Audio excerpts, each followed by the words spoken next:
Hi, my name is Terry Gilmore, and I am going to be your instructor for this Texas or U.S. government class online taught during the fall of 2025. Really, the welcome video applies to both Texas government and U.S. government. I just want to give you a little bit of overview of the class and try to answer some of the questions that may not be 100% perfectly clear. The first thing that I want you to do is exactly what you have done. You have gotten into Canvas, you have clicked on modules, and you have found the very first one that says welcome video. Again, this is just an opportunity to introduce myself to you and to give you a little bit of information about these online classes. The first thing that you're going to see after the video module is the syllabus. And really what you want to do, you want to click through and look on all of the pages that are there. There's a course description. There are the policies and procedures. There are grading policies, which is probably going to be the part that is most interesting to you. I'll give just a little bit about artificial intelligence.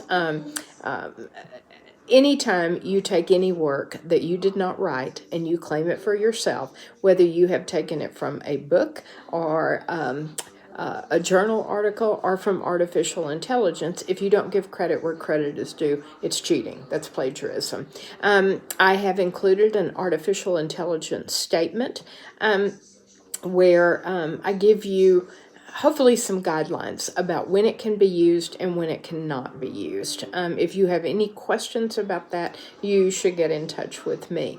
But in general, just know that you can't take any other person's work, even if it's artificial intelligence, and claim it as your own. That's academic dishonesty, and obviously there are penalties for that you can read in the student responsibilities, which is also included.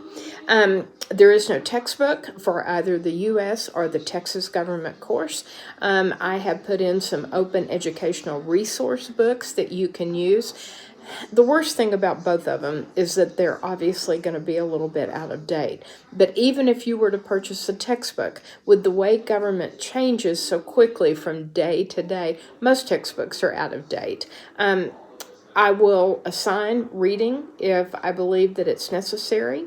And then your unit exams and your participation grades are going to be what really constitutes your grade in this class. We're going to cover 2 or 3 topics. So for instance, there could be an introduction. There could be the chapter on the Constitution. There can be the chapter on federalism, that idea of sharing powers between local, state, and federal governments. And then we'll take what I call a unit exam.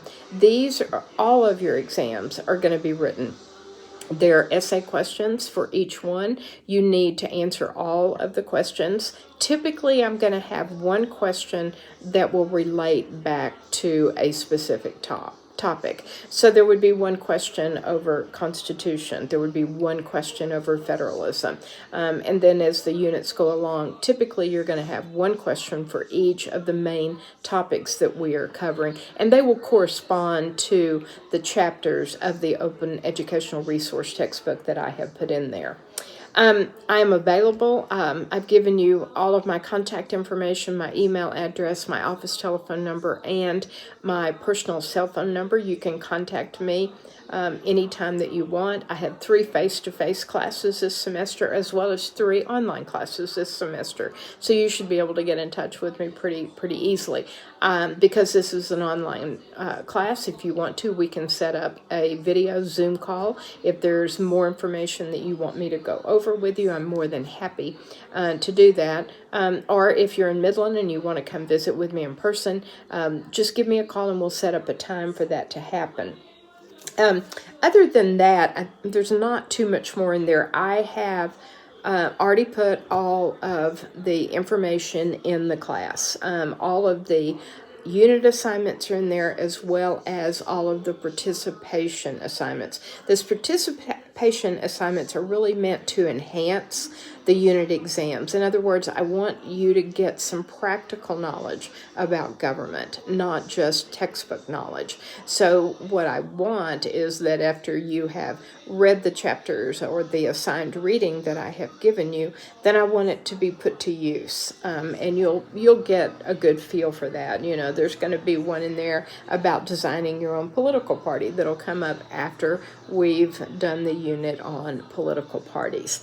And that's how you're going to be assessed for this particular class. If you are taking American government, there'll be an assessment assignment included in that that will constitute part of your grade. But other than that, the bulk of your grade comes from the unit exams, and then another portion of it comes from the participation grades that I do for you. The main thing in an online class is that you need to keep up with the assignments. I would go in there, I would look at all of the due dates and put them in your calendar, put them in your phone, put them wherever you need so that you don't forget about them. Typically, there's kind of a routine to them, but not necessarily. So look at the due dates, put them in your calendar so you can keep up with it. I'm not saying that I will not take late work, but there'll be a penalty that will be assigned to it. Typically, I use 10 points per day that it is late. So really, you want to keep on top of this. If you're in a 16-week online class, then obviously you've got a little bit more time. This really gets into a crunch for those of you that are taking the 8-week online classes. They move pretty quickly, so you really do not want to get behind in those particular classes. I think that ought to give you a good introduction. Again, my name is Terry Gilmore. I've been teaching government at Midland College since 1993, so I have been around for a while. The other thing that I will point out, and I have put a little page in the syllabus about the honors program. I am also the director of the honors program, and I would encourage you to take a look at that. If you would like to be a part of that, then please get in touch with me and I will give you more information. But it's a good way to build your academic resume. So if that is something that is of interest to you, please get in touch with me. I'd be happy to visit more with you in person, on a Zoom call, or in my office about that as well. In general, I want you to get in touch with me anytime during the semester if you're having a problem. If there's just something you need a little additional help with, that's what I'm here for. So get in touch with me. I'm glad to have you in the class, and I look forward to a really good semester.